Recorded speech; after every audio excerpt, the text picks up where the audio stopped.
Hey guys, how are you? I hope you're all doing very well. This afternoon I'm going to be doing another movie review. This movie is a thriller from the USA, English language, released in the year 2016, directed by Kasra Farahani, and this film is called The Good Neighbor. So The Good Neighbor is about these two boys who want to do a project. Basically, they want to make other people believe in something that they didn't initially believe in. So what I mean by that is someone who has no belief in God, they're going to set up a situation that actually makes them believe in God and kind of changes their attitude and changes their lives. So the boys actually believe they can do this, and this is basically what they're going to do. They're going to wire up someone's house with cameras and with devices that actually makes an environment that is actually haunted. So they've picked their neighbour, who is this very old cranky man, very rude man, and when he's out one day they wire up his houses with all these hidden cameras, and they also set these devices. So whether it's a door that opens and closes by itself, whether it's a record player that goes on in the middle of the night, or whether it's just lights that turn off, this is in hope that this guy is actually going to believe his house is haunted, therefore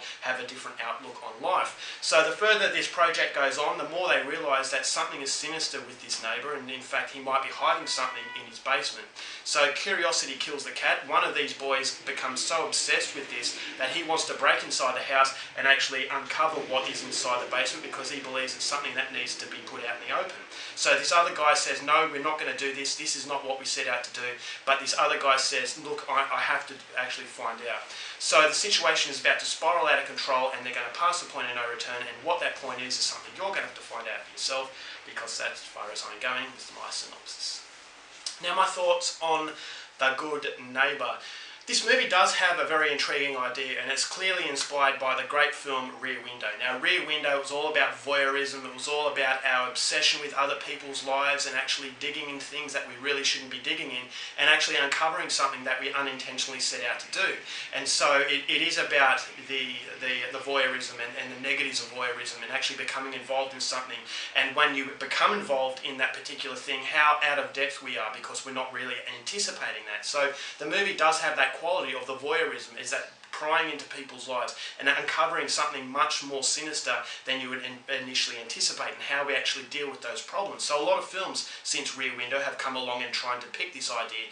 Case in point, more recently, Disturbia, and surprisingly I thought Disturbia was quite an entertaining film. Although it did have moments that were very ridiculous, I still thought it understood the vibe. It understood, looking in through someone's window and spotting something that we wish we hadn't have seen, and overall the message of don't stick your nose in other people's business because it can backfire. So The Good Neighbor actually has that vibe. It has these kids who really shouldn't be doing what they're doing, and you know that something is going to be uncovered that they didn't want to initially see, but now all of a sudden they're going to be at the hands of this madman. But unfortunately for me, The Good Neighbor never really elevates itself to a thrilling environment. It always has that sense of mystery, what is behind this character of this neighbor, played brilliantly by James Caan, but it never elevates itself to entertainment. It actually felt like a chore to get through, is because there was no level of suspense to this film. There was always that cloud of mystery as what's behind the door, but you never really felt a lot of terror, and that to me was a result of the fact that the characters of the good guys were non-present, and that they were not relatable, is that you felt that they were harassing this guy for no particular reason, and so whatever bad things happened to them, they deserved. And because you can disconnect yourself from that character, all of a sudden the tension and the slow-paced build-up that the movie wants, it feels like it is very boring, it feels very lackluster, is because you don't care what happens. Now, with Rear Window, the main character, he wasn't annoying. Yes, he was looking at someone else's house, and he wasn't supposed to be doing that, but you wouldn't initially say he deserved what he had coming for him. And so that therefore you feel, okay, he's done the wrong thing, but now he's going to have to try and backtrack out of this, and it's going to get very messy. But in this film, you feel that they're snot-nosed little kids who are harassing their neighbour for no particular reason, just for their personal gain. So anything bad happens to them, they deserve it. And then on top of that, you've also got some very unrealistic situations that actually make you feel like you're watching a movie as opposed to something realistic, which was ever present in Rear Window, and to some extent Disturbia.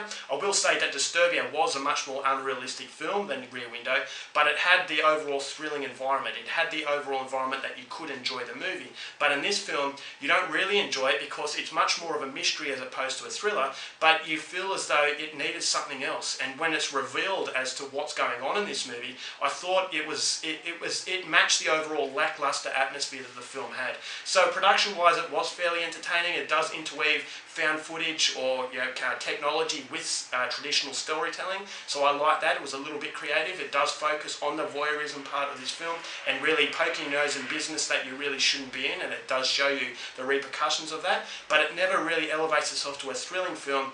And I thought that the fantastic performance from James Caan really deserved a better payoff and in the end a better film. So this to me was actually fairly boring.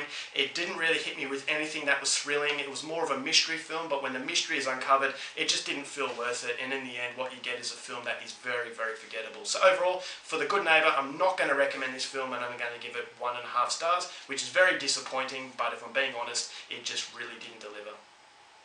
Alright guys, that's it for my review. Hope you enjoyed it. Till next time, keep watching movies, and I'll see you later.